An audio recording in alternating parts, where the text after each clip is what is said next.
Assalamualaikum warahmatullahi wabarakatuh. Perkenalkan, saya Aditya Nifridianto. Saya mahasiswa dari Universitas Amikom Purwokerto. Jadi pada siang hari ini saya berada di kediaman Ibu Asri. Ibu Asri ini selaku pemilik usaha kuliner dan pemilik kos dengan omset per bulan sekitar 50 juta. Dan pada siang hari ini saya akan memberi beliau sedikit pertanyaan wawancara. Ya, selamat siang Ibu Asri. Selamat siang, dengan Mas siapa ini? Saya Mas Adit dari Amikom. Pada siang hari ini saya akan melakukan wawancara dengan beberapa pertanyaan saja. Boleh Mas Adit ngambil jurusan apa ini? Saya dari jurusan Teknologi Informasi. Teknologi ini udah semester akhir ya? Sudah semester 7. Udah semester 7 berarti udah lagi mau itu apa namanya? Sedang skripsi. Iya, skripsi ya. Ini pertanyaan untuk melengkapi tugas-tugas seperti itu. Betul. Karena memang ada dari beberapa banyak mahasiswa sih yang sebenarnya kadang meminta waktu kita untuk meluangkan waktu untuk apa namanya sekedar bincang-bincang tentang istilahnya usaha kita seperti itu, kata mereka sih untuk tugas-tugas seperti itu. Terus kira-kira apa nih pertanyaan yang akan Mas Adit ajukan buat kita kayak gitu? Jadi pertanyaan pertama bisa diceritakan singkat latar belakang apa yang memotivasi membuat usaha ini?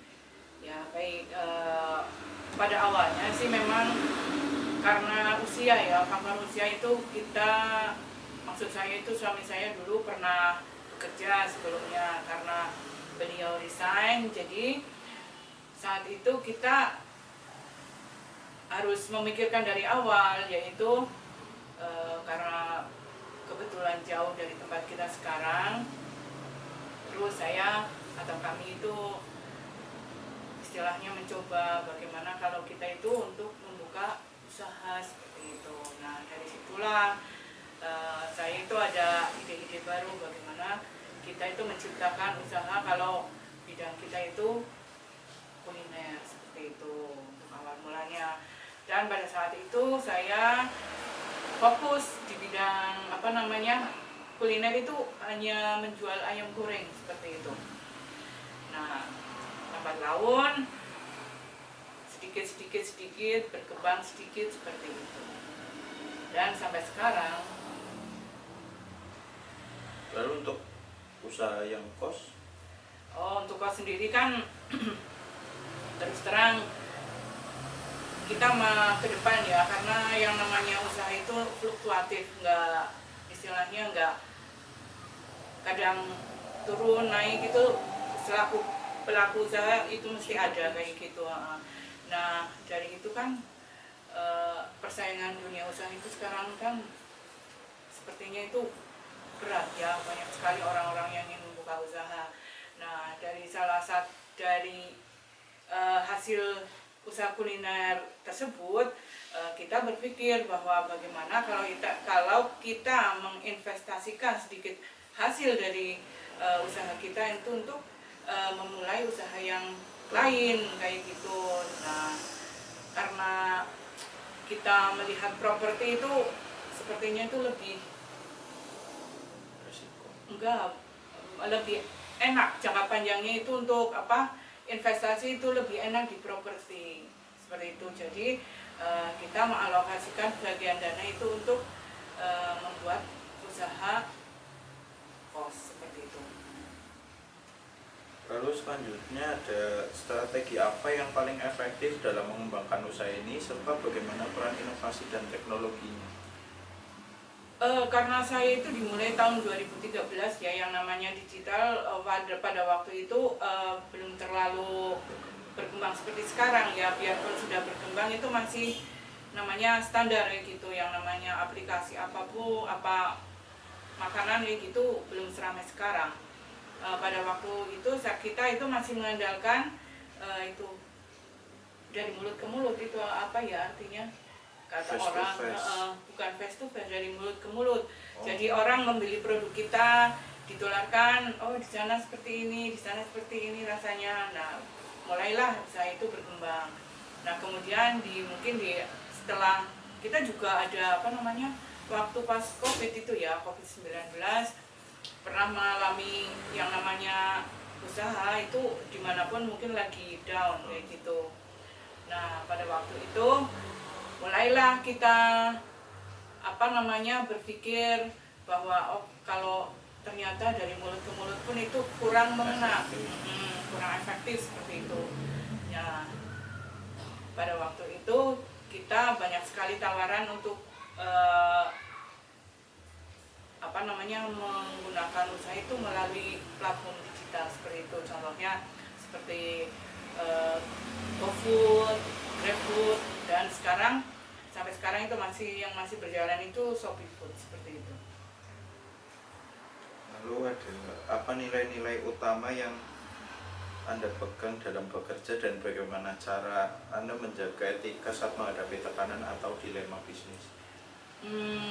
Nilai-nilai ya, sebenarnya setiap pengusaha itu nilainya sama sih, karena itu kita harus memberikan atau menyajikan sesuatu itu yang terbaik dari kita, seperti itu. Itu saya kira dimanapun itu sama kayak gitu. Terus yang tadi apa ya, yang nilai-nilai atau gimana? Bagaimana cara menjaga etika saat menghadapi tekanan atau dilema? Nah, itu yang termasuk agak sulit ya, karena kadang kita menghadapi platform digital itu nggak semua pengguna, atau itu kita kadang juga melihat bahwa kritik-kritik digital itu melalui platform digital itu sangat banyak seperti itu. Nah, salah satunya juga kita tetap harus memperbaiki kualitas produk seperti itu dan lebih mengarah ke inovasi untuk produk-produk kita itu lebih berkembang dan selaras dengan apa yang menjadi kebutuhan customer atau pengguna produk kita seperti itu. Lalu yang selanjutnya ada bagaimana cara menyeimbangkan target keuntungan dengan tanggung jawab sosial terhadap lingkungan sekitar? Tanggung jawab sosial sebenarnya itu setiap itu sama ya. Untuk sosial, maksudnya yang dimaksud tanggung jawab sosial itu seperti apa? Apa kita istilahnya ada istilahnya seperti apa ya, timbal balik untuk donasi atau seperti apa kayak gitu atau gimana? Seperti itu. Nah, kalau misal seperti itu, kita kan kadang yang namanya usaha memang kompetitif ya. Nah, salah satu umpan untuk